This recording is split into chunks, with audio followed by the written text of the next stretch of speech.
What is up, my fellow budget travelers? In today's video, I have a 2026 update for you for LaGuardia Airport. I will show you two ways to get into Manhattan from LaGuardia. For the E-train, I'll show you how to get all the way west, where with the 7, we're going to get off at 42nd Street Grand Central, and I'll show you how to transfer there to go north and south on the east side. So when you land at LaGuardia, you're going to follow all the signs for baggage claim and ground transportation. You could also follow the balloons, and they'll lead you to this middle area where the water show is. But we're going to keep walking past that and all the way out to the exit. You will be exiting the airport. Now, it gets a little complicated over here because there are a couple levels that you can get off at. Over here, if you look over the ledge, this is all the check-in area. So when you come back to LaGuardia, this is where you're going to go. You can check in here to get to all gates. So obviously we just arrived, so we don't need to check in. So you're not going to get off at the second level. You will keep going all the way down to the bottom floor. Once you get down to the bottom level, you're going to look around and you'll see a Starbucks. You're going to head towards the Starbucks, and you'll also see another I Love New York City sign. So you're going to head past all of that stuff and keep going down to the other set of escalators. From here, we're going to keep going down another level, and you'll see Dunkin' Donuts come up on your left-hand side. Now is the perfect time to grab a coffee if you need one.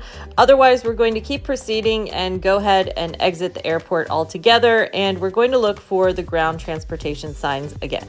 Now, there's a few different options, but what we're going to do is take the Q70 bus, which is a free transfer bus between the airport to the subway station. Now, when the bus comes, you can go ahead and just walk right onto it because, as I said, it's a free bus, so you don't have to tap to pay or any of that stuff. You don't need to worry about that till we get to the subway station itself. This shows you some of the other bus options, but we're going to go ahead and skip that because we know where we're going. We're going into Manhattan. We're going towards Times Square. If the bus is not here yet, you can look up here and it'll tell you when the next bus is coming. Otherwise, as I said, keep walking past all of this stuff. We're taking the LGA link, the Q70, to the subway station. These machines are for buses, but they're going out of service because now everything is OMNY. So you'll see here it says LaGuardia link on it, and at the top it also says the Q70 LaGuardia link. And we're going to get off at the first stop, which is Jackson Heights. It also goes to Woodside, but don't worry about that for now. Just head to Jackson Heights. The buses are open seating, so go ahead and just sit anywhere that you like. They also have luggage racks if you want towards the middle of the bus. But I usually just tend to sit close to the door so that I can be one of the first people off of the bus. It's about a 15 to 20 minute ride over to the subway station, depending on traffic and all that stuff. And you can see exactly where you're going up here on the little ticker. It'll tell you when to get off at Jackson Heights. But like I said, it's the first stop. It's really easy to get there. So once you get off the bus here, you'll see if you're going back towards LaGuardia, this is also the same spot that you're going to pick it up. There's a sign over here that says LaGuardia link if you're ever confused, but we're going to go ahead and go into the subway station. From here, you can go ahead and just tap to pay, or you can get an OMNY card. I prefer to get a solid card, an OMNY card, because I usually get the unlimited card. That means for 7 days, for only $34, I can take the unlimited buses and unlimited subways. OmniPay gets a little bit more complicated if you have more than one person that you're traveling with, because the only way that the subway fare cap works is if you use the same credit card, but it's only for one person, not all four. So that's also why I usually get the hard card, because depending on who I'm traveling with, depending on how much we're going to be using the subway, I'd rather just like to know that all of my rides are unlimited and they're all counting towards my fare cap, which, you know, you can download the app and you have to keep track. It gets kind of complicated. So again, if you already know you have that unlimited card in your hand, you know that every time you tap, it's free to go into the subway. So first I'll show you how to take the E-train into Times Square, and with the 7 train, I'll show you how to transfer to the east side. So for the E-train, you're going to see Manhattan bound or Jamaica bound. We are going into Manhattan to go to Times Square, so we're going to go ahead and do Manhattan bound, and we're going to take the E-train, and you can either do local or express.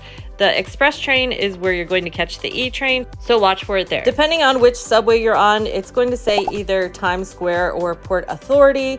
So you'll see here is the blue line. We're coming from here over at LaGuardia. We took the blue line all the way into Manhattan, and we're taking it here to Port Authority, 42nd Street. Now, if you want to get to the east side, you could use either the E or the 7 train and get off at 42nd Street Grand Central. So I'll show you how to do that with the 7 train. The 7 and the E both take you also all the way west to 34th Street. And sometimes there's construction, so it's always good to know 2 different ways to get to the same place you're trying to go. So if you follow the 7 train signs, it's also in the same station.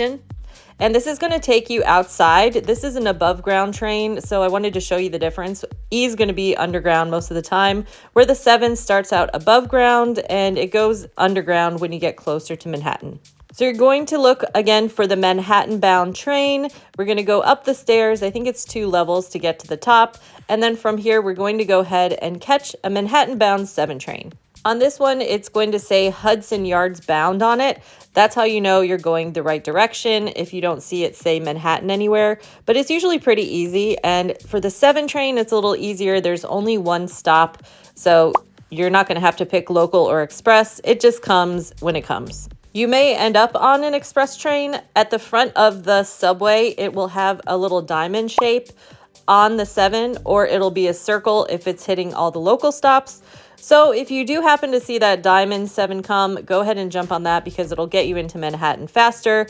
But all these trains will take you to Manhattan. It really doesn't matter. It only comes during certain times of the day, so don't worry about it. Like I said, just get on the first one that comes.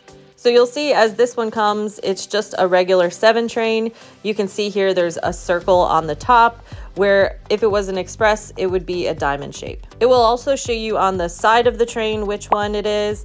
It'll either say 7 express or 7 local. But we just get right on this train. If you head towards the top end of a subway train, that's usually going to be the most empty cars, because if you think of it, most of the exits are in the middle of the subway station. So if people are running late for the train, they're going to run into that area. So if you head towards the ends of the subway, that's going to be your easiest way to get a seat. Just like the E train, the 7 train also will have a ticker here that shows you exactly where you're going, so you won't have any confusion of what your next stop is. And like I said, it's an above ground train, so I kind of like this sometimes because you actually get to see what New York City looks like instead of just being underground all the time.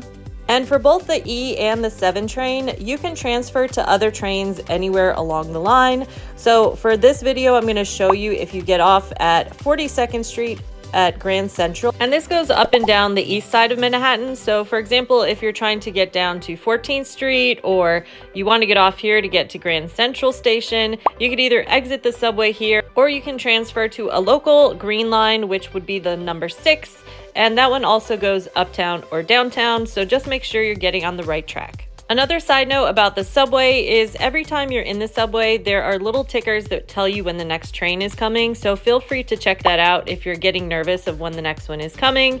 There's some above on the ceiling, and then there's a lot of them like this here that are just kind of like big TV screens that you can interact with if you push the buttons and stuff. So just to recap, the 7 train does take a little bit more time, but it's above ground, so you get to see more of the Manhattan suburbs and stuff like that. If you take the E train, it's going to get you into the city much faster, and either one will get you all the way west, which is where you're trying to go probably, because I think the majority of you guys are probably going from the airport to Times Square, because that's where most people stay. And heading back the same direction, you would go the exact same route. You could take either the 7 or the E train, but if you do decide to take the 7 train, I have a better way to make sure you get a seat.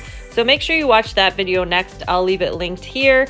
Otherwise, the E train will take you back to Jackson Heights, and that will take you to the Q70 bus to get back to the airport. And if you're going anywhere else on the west side in Manhattan, I would say definitely go to Times Square and transfer from there to any of the subways that you may need. There's the yellow line, the red line.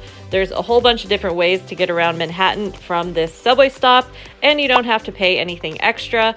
But otherwise, if you're here in Times Square, make sure you enjoy yourself, be safe, and if you have any questions, as always, leave them in the comments. I know getting around Manhattan seems really complicated, but it's actually really easy and really quick if you take the express trains around. So if you want to learn more about the subway, I really suggest this video next. Otherwise, here's my New York City playlist. I'm pretty sure it'll answer any other questions that you possibly could have about New York City. And like I said, if it doesn't, leave me a comment, and if enough people like the comment and enough people ask the same question, I'll make a video on it as soon as I have time. All right, guys, I'll see you in the next video.